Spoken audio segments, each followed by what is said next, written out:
Is China supporting Hamas in the Israel-Palestine conflict? Right-hand man over there, go get Josh out.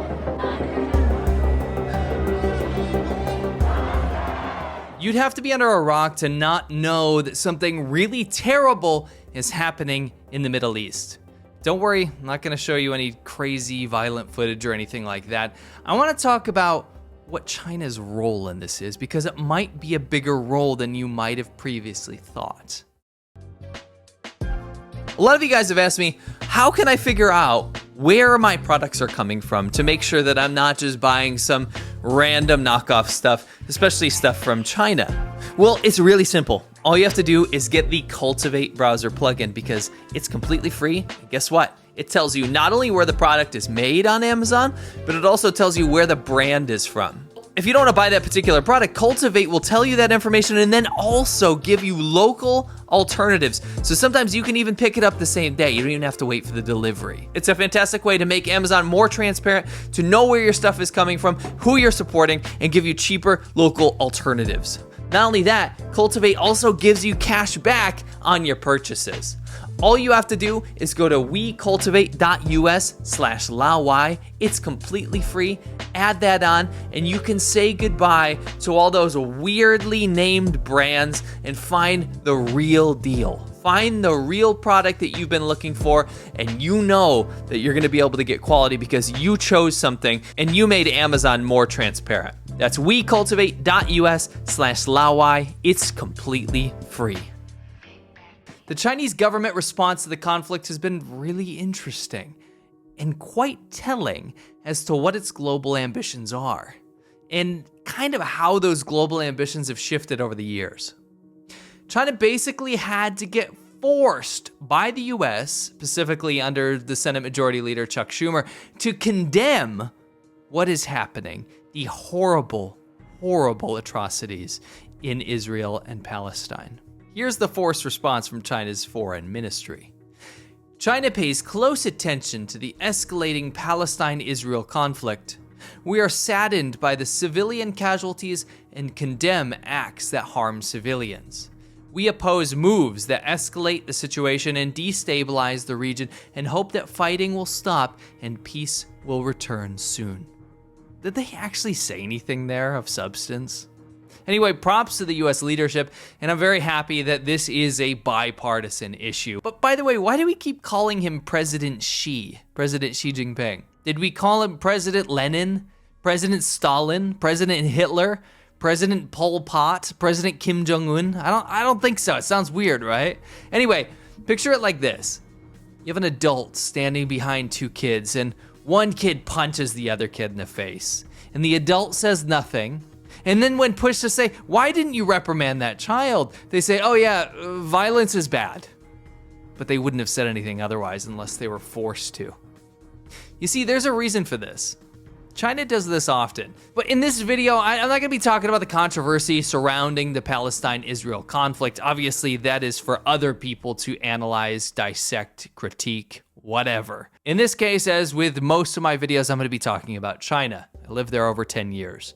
I talk about China and the Chinese government response to things. But anyway, what I wanna look at here is, who is the Chinese government actually supporting? Who have they been supporting leading up to this? And why do they stay silent much of the time?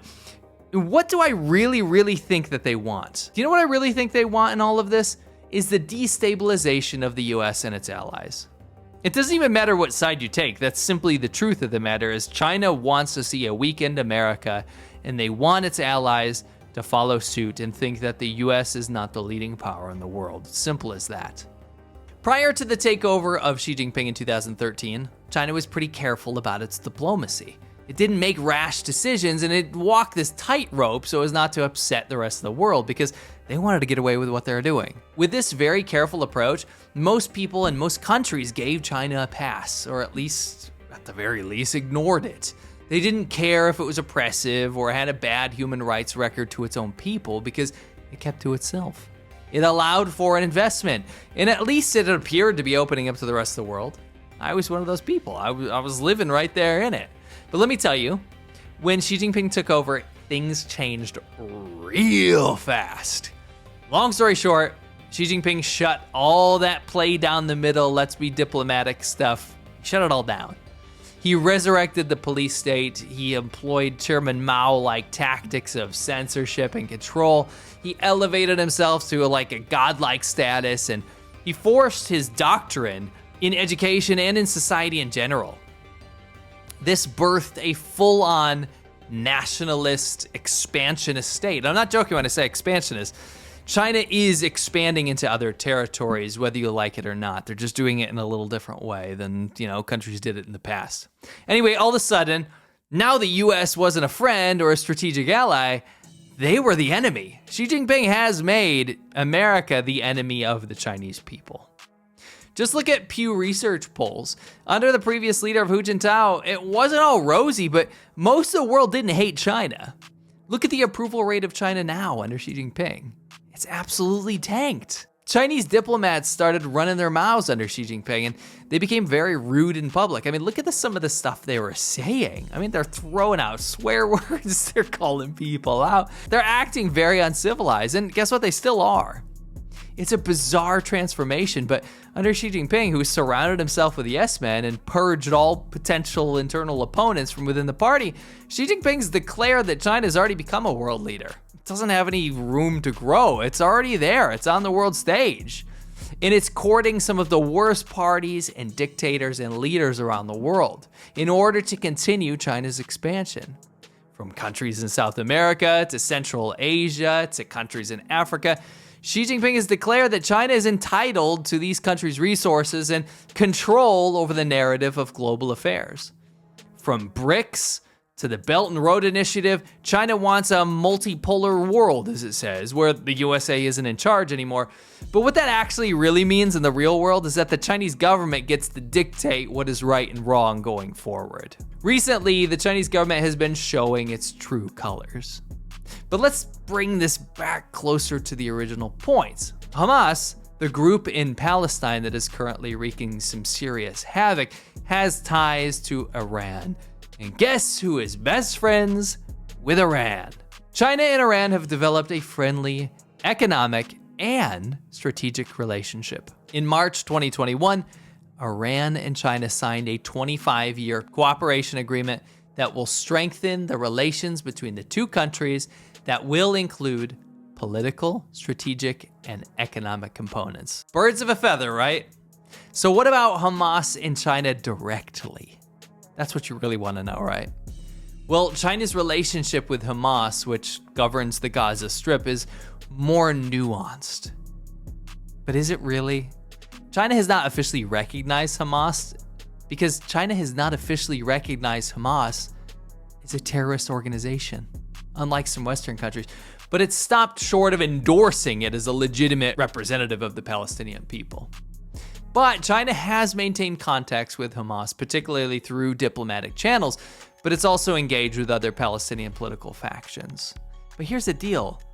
Bro, even Russia designated Hamas's military segment as a terrorist organization. So China not designating them as terrorists is, they gotta get with the program if they're gonna stay in line with their brother Russia. Anyway, they give lukewarm official responses with their foreign ministry about what's happening in the whole Gaza Strip conflict, but they unleash their diplomats and spokespeople on social media to say things that tell the real story. For example, Chen Weihua here spreads disinformation that CNN only talked to Israelis and didn't talk to any Palestinians. And that's just simply not the case. But you see what this is? This is selective disinformation to make you think that American media only cares about one side and is not being nuanced. Because actually what China is trying to do here is support the other side, just not officially. Zhang Heqing, who fills some sort of diplomatic role in Pakistan, but actually just runs a lot of China's social media stuff and their propaganda, spread only anti-Israel messaging. Political cartoons from Chinese state media paint the true picture. China will back anything that destabilizes the US or its allies or any sort of alliance or partnership that doesn't support the Chinese government. All you have to do is peel back one layer behind the official stuff and see what its official diplomats and stuff are saying on Twitter.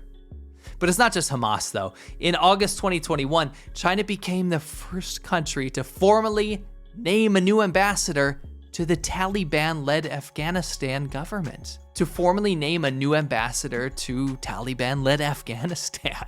I mean, the Taliban.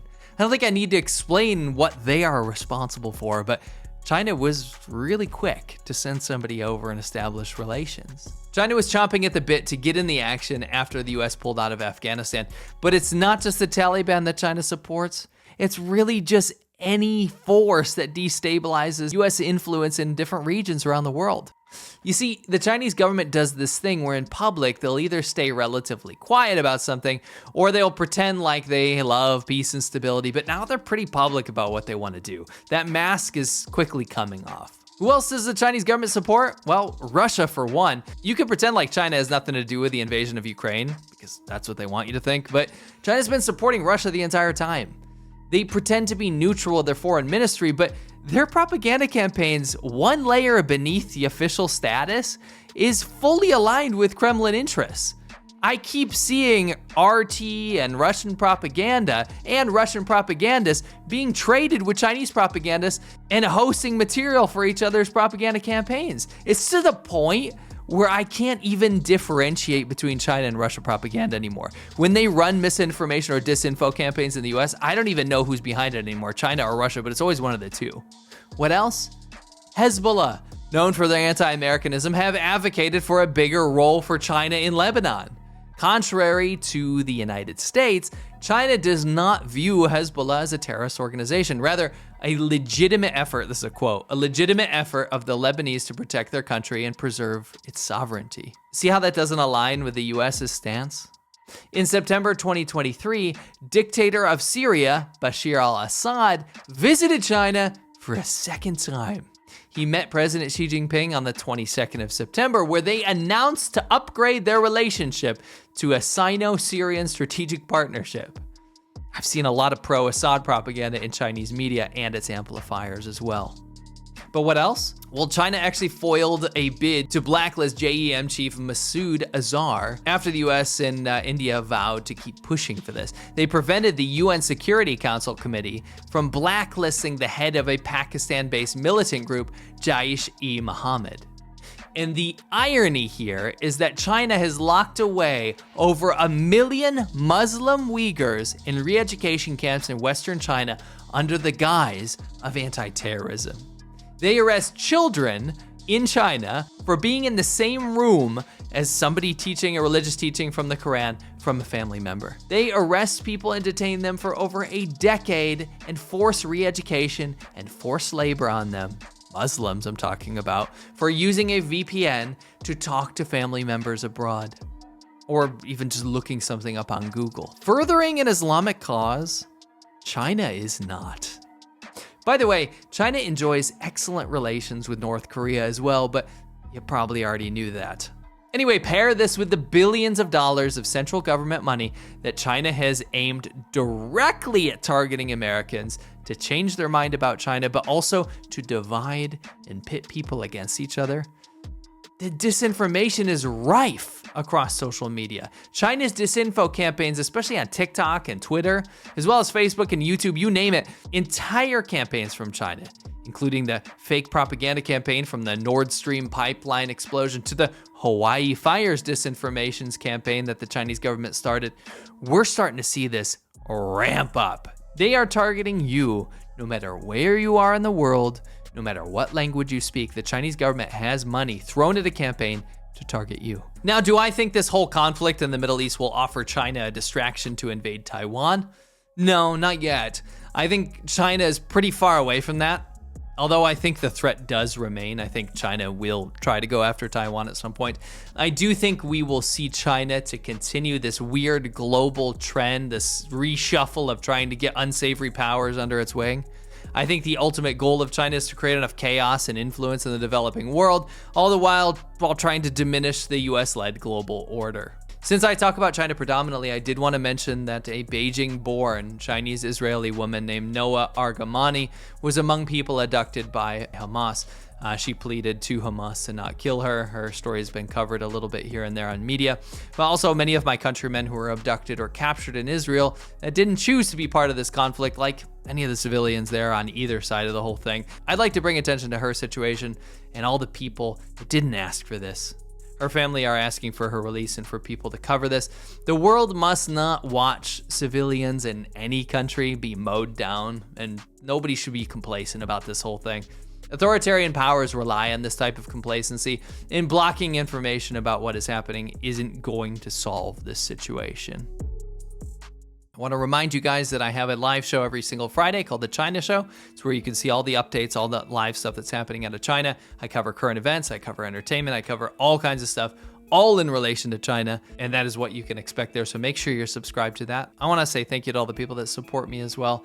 Really, really appreciate it. It's tough to get ads when you cover this kind of stuff, but you know, it is what it is. So thanks, and I'll catch you on the next episode.